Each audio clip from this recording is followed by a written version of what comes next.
आज हम पढ़ेंगे कॉन्ट्रैक्ट ऑफ बेलमेंट, यानी कि बेलमेंट जिसको उपनिधान कहा जाता है, उपनिधान के विषय में समझने वाले हैं। जैसे कि आप लोग तो जानते हो कि एलएलबी में आप लोगों ने पढ़ा होगा, और यदि नहीं पढ़ा है तो आज हम पढ़ा देते हैं।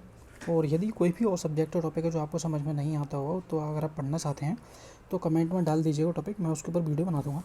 ठीक है, तो आज हम बेलमेंट समझते हैं, बेलमेंट क्या होता है। ठीक है, इसकी डेफिनेशन क्लियर लिखिए और बेलमेंट, बेलर और बेली कौन होते हैं उनको समझ लेते हैं। ठीक, तो चलिए शुरू करते हैं।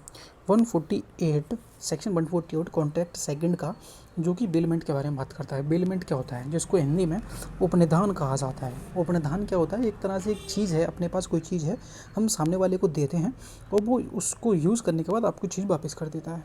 एक तरह से इसमें एक एग्जाम्पल मैंने लिखा हुआ है ऊपर, एक कार है, कार का एग्जाम्पल हम आगे समझते हैं। पहले हम इसको समझ लेते हैं। उपनिधान यानी कि बेलमेंट, उपनिधाता और उपनेता की परिभाषा। जो माल देता है उपनिधाता कहलाता है, यानी कि बेलर, और जिसको दिया जाता है वो उपनीति कहलाता है, बेली कहलाता है। इसकी परिभाषा समझते हैं।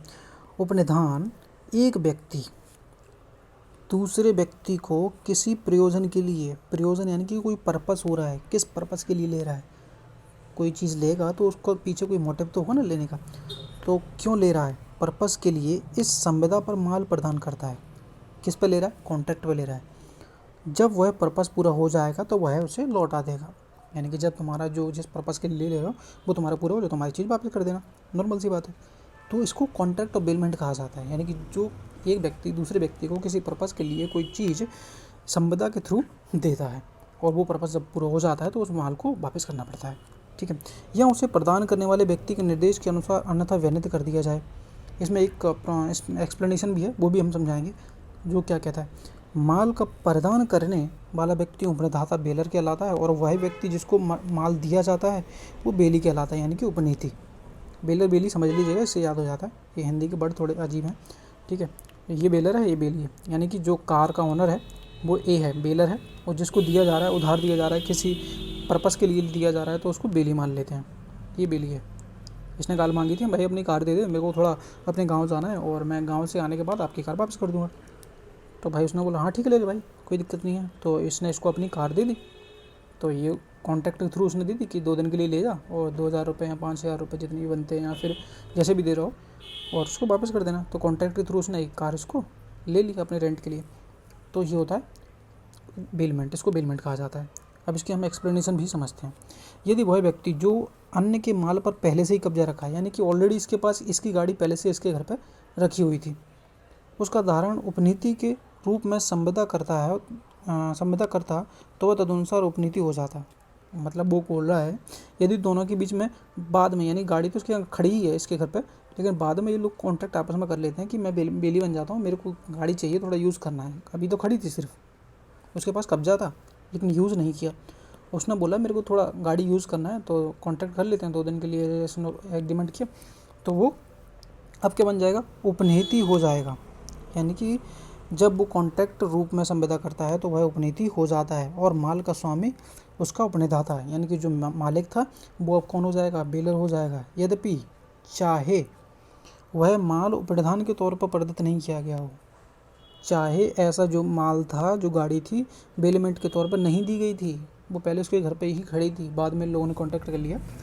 तो कॉन्ट्रैक्ट के थ्रू ये जनरेट होता है कॉन्ट्रैक्ट ऑफ बेलमेंट, यानी कि भले ही तुम्हारे पास गाड़ी मेरी रखी थी लेकिन ऑनर तो यही है, ये है। भले ही तुम्हारे यहाँ खड़ी थी लेकिन बाद में तुमने कॉन्ट्रैक्ट कर लिया, तो तुम बेली बन गए, और तुम जो देने वाला है वो बेलर बन गया। तो ज़रूरी नहीं है, यहाँ पर लिखा है यद्यपि वह माल प्रदान के तौर पर प्रदत्त नहीं किया गया, बेलमेंट के तौर पर ना दिया गया हो, तब भी वो कॉन्ट्रैक्ट ऑफ बेलमेंट कही जाएगी। ठीक है, 149।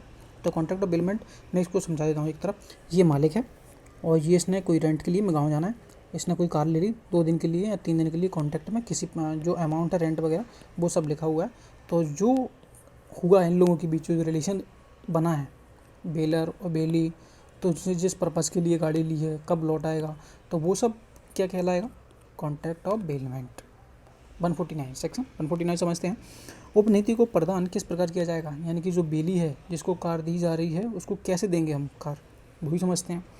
उपनीति को प्रदान करने का ऐसा कुछ करने के द्वारा किया जा सकेगा जिसका प्रभाव उस माल को आशिक उपनीति के या फिर उसकी ओर से, या तो तुम भाई बेली को ही पकड़ा दो गाड़ी, या फिर उसकी ओर से धारण करने के लिए प्राधिकृत किसी व्यक्ति के कब्जे में रख देना।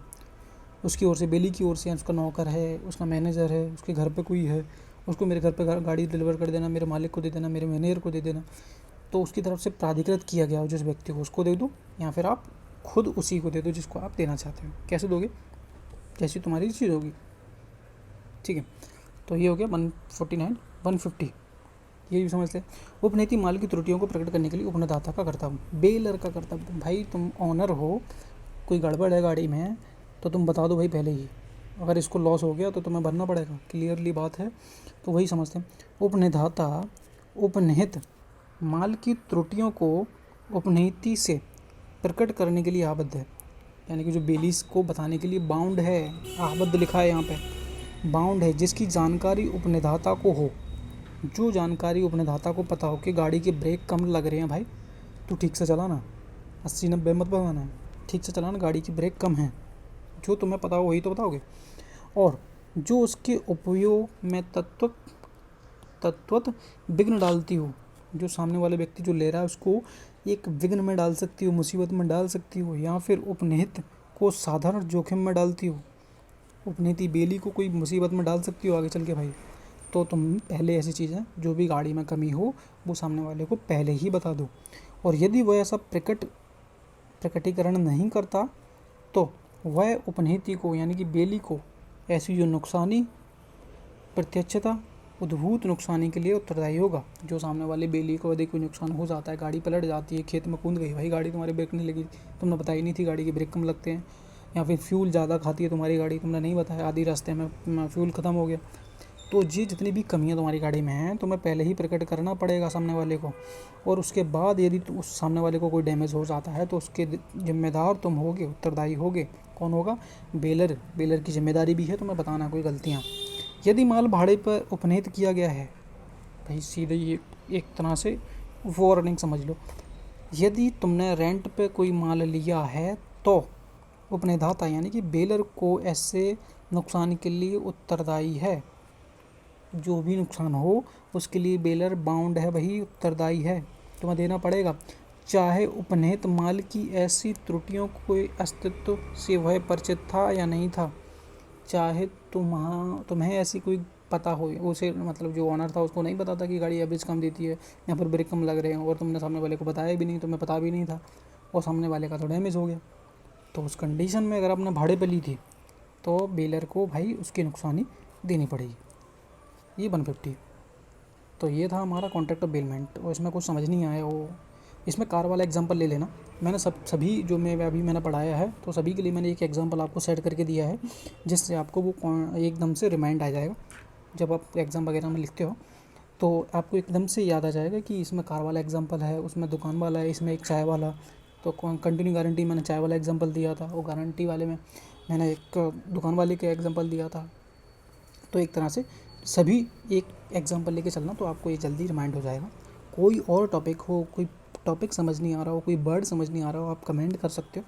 मैं उसी दिन 2-3 घंटे में आपको रिप्लाई मिल जाएगा जहाँ तक है, ठीक है। और कुछ भी पढ़ना चाहो तो वही पढ़ सकते हो, आप कमेंट कर दीजिएगा। इसमें 2 इलस्ट्रेशन भी दिए हैं, वो भी आप पढ़ सकते हो। घोड़ा वाला है, एक गाड़ी वाला है। वो गाड़ी वाला है भाई बताता नहीं है सामने वाले को कि तुम्हारी गाड़ी में कमी है, तो वही। और एक घोड़ा ही वाला था तो उन्होंने बताया नहीं, घोड़ा भाई दुष्ट है तुम्हारा। दुष्ट मतलब है कि उसको पता था कि गाड़ी किसी को बैठने नहीं देता अपने ऊपर, सामने वाले को तुमने दे दिया, उधार दे दिया, और वो बैठा, उसको गिरा दिया सामने वाले घोड़े ने, तो उसको जो नुकसानी हुई है उसकी नुकसानी तुम्हें देनी पड़ेगी ये को। तो ये इलस्ट्रेशन भी है, ये भी आप पढ़ सकते हो। और वीडियो पसंद आए तो वीडियो को लाइक और चैनल को सब्सक्राइब ज़रूर करना। और कुछ भी पढ़ना चाहो वीडियो को लाइक ज़रूर कर दिया करो, ठीक है। Thank you.